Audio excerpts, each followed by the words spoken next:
Coach, how nice is it to get another slash in the win column?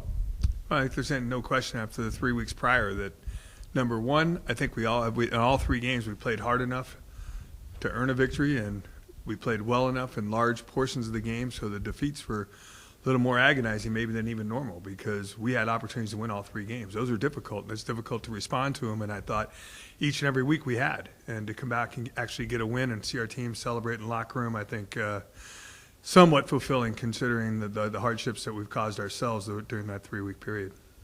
UC Davis, you said at the beginning of the year that it's a team, it's a match you wanted to focus on a little bit more, prepare a little bit more for.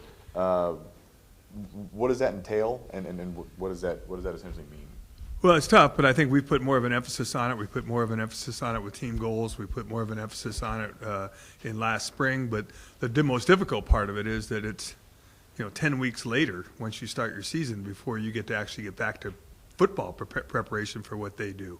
And they did some really good things to us last year. And, I've told our staff that I think in my years as a head coach, that was probably one of my toughest losses because we had every reason to win that game, and they had just the fact that they wanted the horseshoe. And I think we got outplayed. I think we got outcoached. And Coach Gould did a good job, and I think his offense did a superlative job in what they were trying to accomplish. And the matchup's tough for us because they play power, physical football, and we're not the biggest team in the United States. We understand that, but we do pride ourselves on the toughness factor and the speed factor. So it's going to be probably their power, hopefully, against our quickness and speed. Yeah, talk about how much different they are this year than they were last year. Well, I don't think they're much different. The problem they've had the last couple of weeks is their quarterback got hurt. Ben Scott's a good player and played extremely well against us, and we don't know what the status exactly is of him. This week, he did not play last week. He didn't play against Southern Utah, maybe except for a couple of snaps. So, they're playing with a redshirt freshman that we recruited and we know of, and we think C.J. Spencer's a tremendous athlete.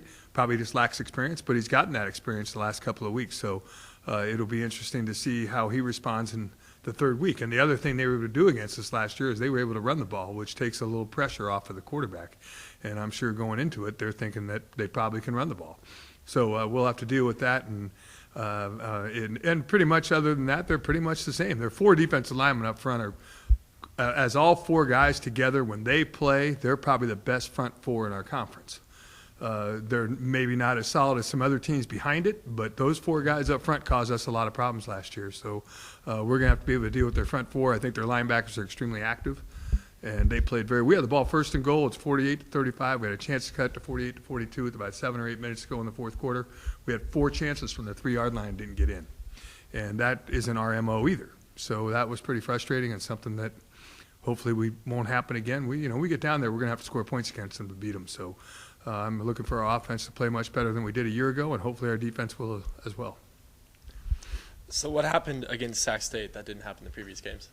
Well, we didn't turn the ball over. That's really, that's the difference. You don't turn the ball over, then our offense has the opportunity to win a lot of games for us, and our defense played much, much better and kept the ball in front of the 2 goals going into the game were don't turn the ball over and don't get the ball thrown over your head. Their longest pass play was 20 yards, and even I was getting frustrated sometimes with how many screens they ran to their wide receivers.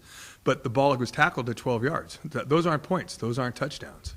And I think our guys did a pretty good job of keeping the ball in front, and our offense did a great job of keeping the ball in our hands. We didn't turn it over, and we have, I think 14 turnovers in the 3 losses that I just talked about that resulted probably in close to 40 points in those 3 games, maybe more, when you look at opportunities we gave away against Portland State, Eastern Washington, and Southern Utah.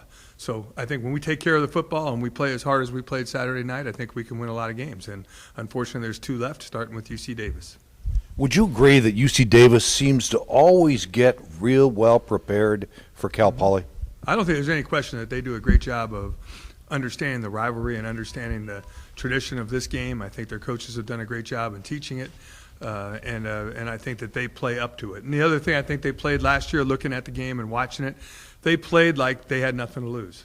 And they played loose, and they played hard, and they played extremely well on both sides of the ball. So I think the combination of those 2 things helps them play well against us. And they're being honest, they're a little bit more bigger than we are. And we're not bigger than most of the teams we play. So we have to be ready each and every week to play as hard as we possibly can, which, to be honest with you, this year I think we actually have. And I think, like I talked about before, if we took care of the ball and did some things a little bit better on defense in that 3-week stretch, maybe we'd be in a different spot.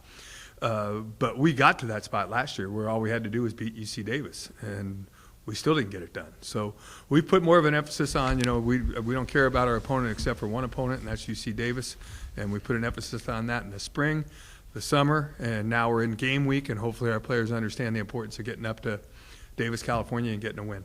I would think that in light of their record, which is not very good this year, that's going to put all the more importance on this victory Saturday. Same, they were 1-9 last year when we played them. And all we had to do was win, and we were in the playoffs. And they beat us. And they're in the same situation, except we're not playing we're both playing for pride. We're both playing for the state of California deal.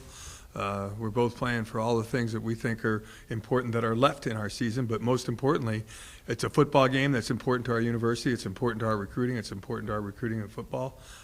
And I think it's real important to our players. So I know our fans get excited for it, and we're looking forward to going to Davis to bring the horseshoe back to San Luis Obispo.